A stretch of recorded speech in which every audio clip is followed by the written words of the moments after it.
Hey guys, good morning, good afternoon, good evening. This is Ron again from wahpinas.com.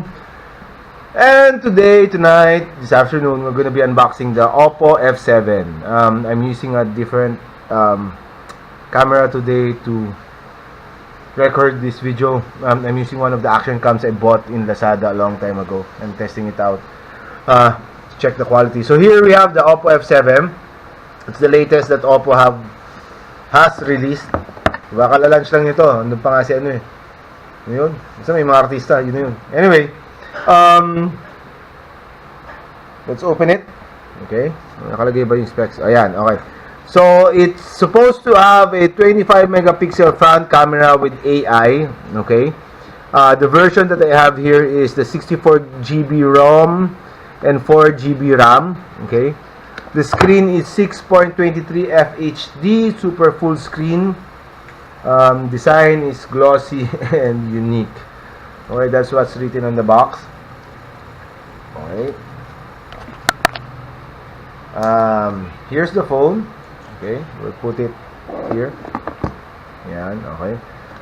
We'll open it to see what's inside. First, it has the standard pin. Okay. It also has the manual and the silicone case, okay, which is pretty standard with OPPO already. Okay, it has the plug, wall charger, headset, and of course the USB cord, which we'll put back. Okay. Kung naman magreklamo yung mga magreklamo na naman na hindi mo na naman nilabas. Okay, so we don't need that for an unboxing. Okay, and I don't want my table messy. Okay, so we're gonna keep that.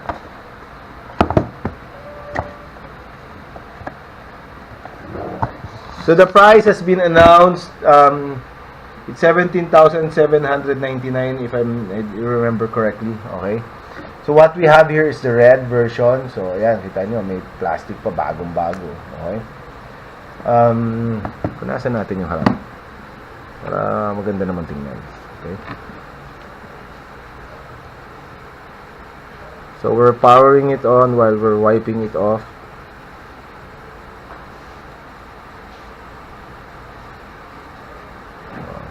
Okay. As you can see, the power button is on the right side along with the SIM tray, which we will open. So para makita nyo. Okay. The volume button and the volume up and down buttons are found on the left side of the phone. Okay.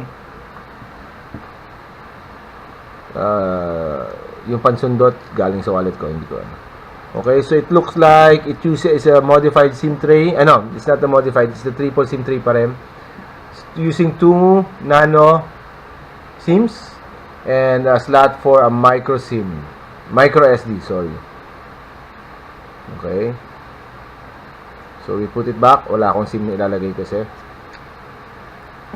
Okay. Fingerprint button in the back, looks like it's metal or glass tong likod. Okay, let's open it. Settings, okay. So it's featuring the notch.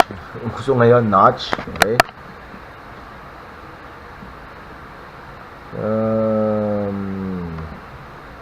Ngayon, okay.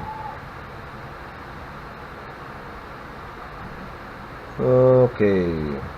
Phone. Where's the phone? Nakita nyo ba? Hindi nyo nakita eh. So may split screen siya. Yan, about phone. Okay. It's using ang 8.1 version ng OS, which if I'm not mistaken, it's the Oreo Nano. Okay. As you can see, the RAM there is 4 GB. Processor is octa-core.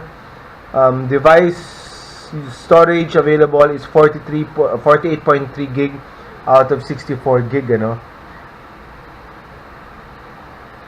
Color version OS version 5.0. Okay. It's supposed to be using a MediaTek Helio P60, 2.0 GHz quad core. Quad nga ba siya? Ano ba sinabi ko kanina? Okay, where is it? Okay, octa-core. Kasi iba pa. Sorry, I'm looking at a different warm. Okay. So 4G siya, LTE.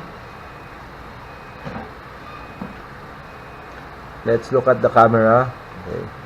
Cancel camera. Okay. So that's the front camera.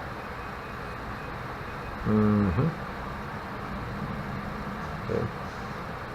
So ayan yung AR stickers na usong-usong ngayon. Okay. HDR. Okay, photo. We'll put the front. Okay. So yan yung ano. Okay.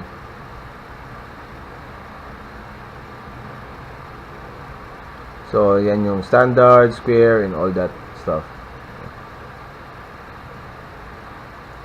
So basically that's the quick unboxing for the OPPO F7, ano. Nabanggit ko na ba yung okay, it's 20. The rear camera is 16 megapixels, the front is 25 megapixels with a 2.0 aperture. Okay? May flash ba? Okay? See, may flash siya. Okay?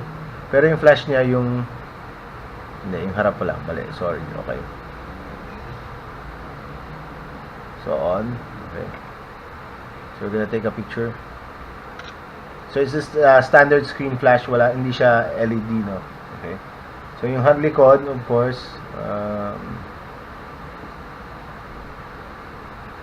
so may flash yung likod, nakita nyo. Okay. It's expandable to 128 GB. May fingerprint sensor, face recognition. The battery is 3,400 milliamperes. Glass, the material is glass to with polycarbonate frame, available in red, silver, and black, and 17,990. Yon, okay? So that's it. Watch more for the actual review that we'll be doing in the next couple of days. Yan, kita nyo, lino. Wow. Okay. Thanks guys. Bye. Don't forget to subscribe.